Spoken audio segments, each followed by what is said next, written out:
আর Saul সেখানে তার মৃত্যুর অনুমোদন করছিলেন। সেদিন জেরুসালেমের মণ্ডলীর বিরুদ্ধে ভীষণ নির্যাতন শুরু হল। প্রেরিত শিষ্যরা ছাড়া অন্য সকলে জিহুদিয়া ও সমরিয়ার সর্বত্র ছড়িয়ে পড়ল। কয়েকজন ঈশ্বর ভক্ত স্তিফানের কবর দিলেন এবং তাঁর জন্য গভীর শোক প্রকাশ করলেন।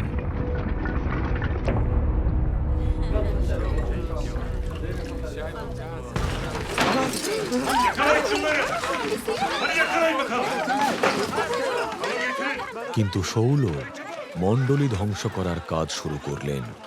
ঘরে ঘরে প্রবেশ করে তিনি নারী ও পুরুষ সবাইকে টেনে এনে তাদের কারাগারে নিক্ষেপ করলেন।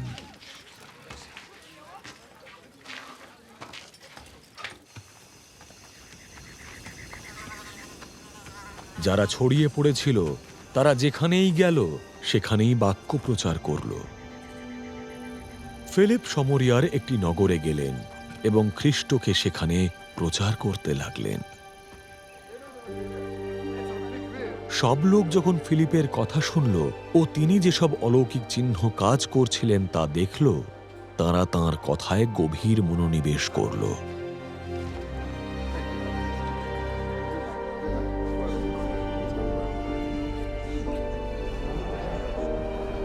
বহু মানুষের মধ্য থেকে অশুচি আত্মারা তীক্ষ্ণ চিৎকার করতে করতে বেরিয়ে এলো। বহু পক্ষাঘাতগ্রস্ত ও পঙ্গু ব্যক্তিরা আরোগ্য লাভ করল।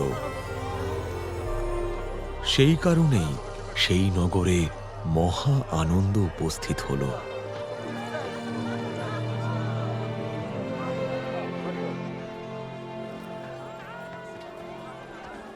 কিছুকাল যাবৎ সেই নগরে শিমোন নামে এক ব্যক্তি জাদুবিদ্যা অভ্যাস করত এবং সমরিয়ার সব মানুষকে চমৎকৃত করত। সে নিজেকে একজন মহাপুরুষ রূপে জাহির করে গর্ববোধ করত এবং উঁচু বা নীচ সবাই তাঁর কথা মন দিয়ে শুনত ও বলত, এই ব্যক্তি সেই দিব্য শক্তি যা মহাশক্তি নামে পরিচিত। তারা তার কথা মনোযোগ দিয়ে শুনত, কারণ সে তার জাদুবিদ্যার মাধ্যমে বহু দিন ধরে তাদের মুগ্ধ করে রেখেছিল।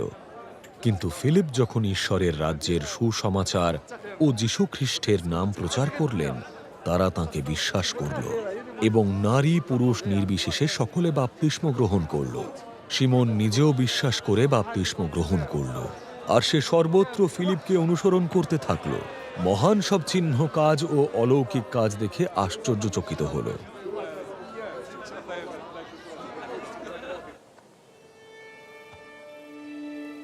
জেরুসালেমের প্রেরিত শিষ্যরা যখন শুনলেন যে সমরিয়া ঈশ্বরের বাক্য গ্রহণ করেছে, তাঁরা পিতর ও যোহনকে তাঁদের কাছে পাঠালেন।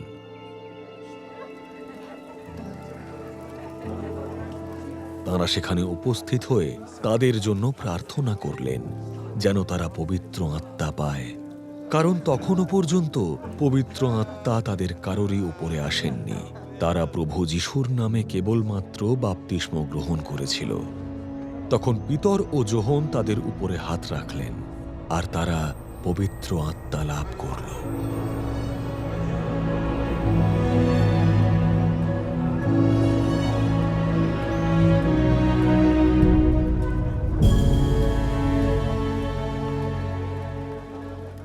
শিমোন যখন দেখল যে প্রেরিত শিষ্যদের হাত রাখার ফলে পবিত্র আত্মা দেওয়া হচ্ছেন, সে তাদের টাকা দেওয়ার প্রস্তাব দিল। ও বলল, আমাকেও এই ক্ষমতা দিন, যেন আমিও যার উপরে হাত রাখি সেও পবিত্র আত্মা পেতে পারে। পিতর উত্তর দিলেন, তোমার অর্থ তোমার সঙ্গেই ধ্বংস হোক, কারণ তুমি ভেবেছ অর্থ দিয়ে তুমি ঈশ্বরের দান কিনতে পারো। এই পরিচর্যায় তোমার কোনো ভূমিকা বা ভাগ নেই, কারণ তোমার অন্তর ঈশ্বরের দৃষ্টিতে সরল নয়। এই দুষ্টতার জন্য অনুতাপ করো এবং প্রভুর কাছে প্রার্থনা করো। হয়তো তোমার অন্তরের এ ধরনের চিন্তার জন্য তিনি তোমাকে ক্ষমা করবেন, কারণ আমি দেখতে পাচ্ছি তুমি তিক্ততায় পূর্ণ ও পাপের কাছে এখনো বন্দী হয়ে আছো। তখন শিমোন উত্তর দিল, আমার জন্য আপনারাই প্রভুর কাছে প্রার্থনা করুন, যেন আপনারা যা বললেন তার কিছুই আমার প্রতি না ঘটে।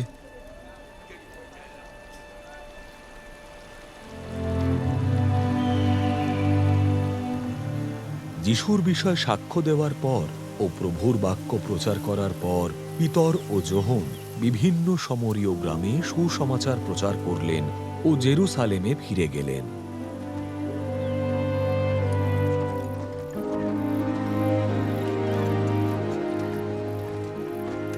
ইতিমধ্যে প্রভুর এক দূত ফিলিপকে বললেন, দক্ষিণ দিকে জেরুসালেম থেকে গাজার দিকে যে পথটি গেছে, মরুপ্রান্তরের সেই পথটিতে যাও।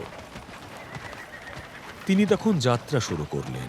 তাঁর যাওয়ার পথে তিনি এক ইথিওপীয় নপুংসক ব্যক্তির সাক্ষাৎ পেলেন। তিনি ইথিওপীয়দের কান্দাকি রানীর সমস্ত কোষাগার তত্ত্বাবধানের দায়িত্বপ্রাপ্ত একজন গুরুত্বপূর্ণ আধিকারিক ছিলেন। সেই ব্যক্তি উপাসনা করার জন্য জেরুসালেমে গিয়েছিলেন। তাঁর বাড়ি ফেরার পথে তিনি তাঁর রথে বসে ভাববাদী জিসাইয়ের পুস্তকটি পাঠ করছিলেন। পবিত্র আত্মা ফিলিপকে বললেন, তুমি ওই রথের কাছে গিয়ে তার কাছাকাছি থাকো। ফিলিপ তখন রথের দিকে দৌড়ে গেলেন এবং শুনলেন সেই ব্যক্তি ভাববাদী জিসাইয়ের গ্রন্থ পাঠ করছেন। ফিলিপ জিজ্ঞাসা করলেন, আপনি যা পাঠ করছেন তা কি বুঝতে পারছেন? তিনি বললেন, কেউ আমাকে এর ব্যাখ্যা না করে দিলে আমি কি করে বুঝতে পারবো? সেই কারণে তিনি ফিলিপকে তার কাছে উঠে বসার জন্য আমন্ত্রণ জানালেন। সেই নপুংসক শাস্ত্রের এই অংশটি পাঠ করছিলেন। যেমন ঘাতকের কাছে নিয়ে যাওয়া মেষ শাবককে ও লোমচ্ছেদকদের কাছে নিয়ে যাওয়া মেষ নীরব থাকে, তেমনি তিনি তার মুখ খোলেননি। তাঁর অবমাননাকালে তিনি ন্যায় বিচার থেকে বঞ্চিত হলেন। তার বংশধরদের কথা কে বলতে পারে? কারণ পৃথিবী থেকে তাঁর জীবন উচ্ছিন্ন হল। নপুংসক ফিলিপকে জিজ্ঞাসা করলেন, অনুগ্রহ করে আমাকে বলুন, ভাববাদী এখানে কার সম্পর্কে এই কথা বলেছেন? নিজের বিষয় না অন্য কারো সম্পর্কে? তখন তাঁর কাছে ফিলিপ শাস্ত্রের সেই অংশ থেকে শুরু করে যিশুর বিষয়ে সুসমাচার প্রচার করলেন।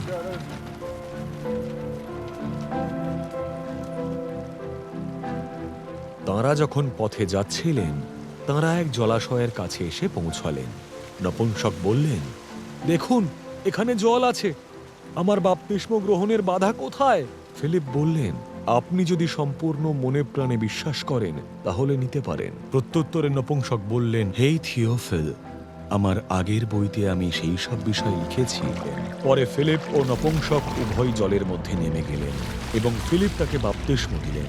তাঁরা যখন জলের মধ্যে থেকে বের হয়ে এলেন, প্রভুর আত্মা তখন হঠাৎই ফিলিপকে সেই স্থান থেকে সরিয়ে দিলেন।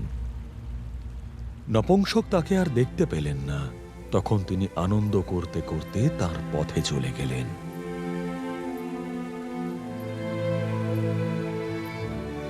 ফিলিপকে অবশ্য আজোতাস নগরে দেখতে পাওয়া গেল। তিনি যাওয়ার পথে সব নগরগুলিতে সুসমাচার প্রচার করতে করতে অবশেষে কৈসরিয়াতে গিয়ে পৌঁছলেন।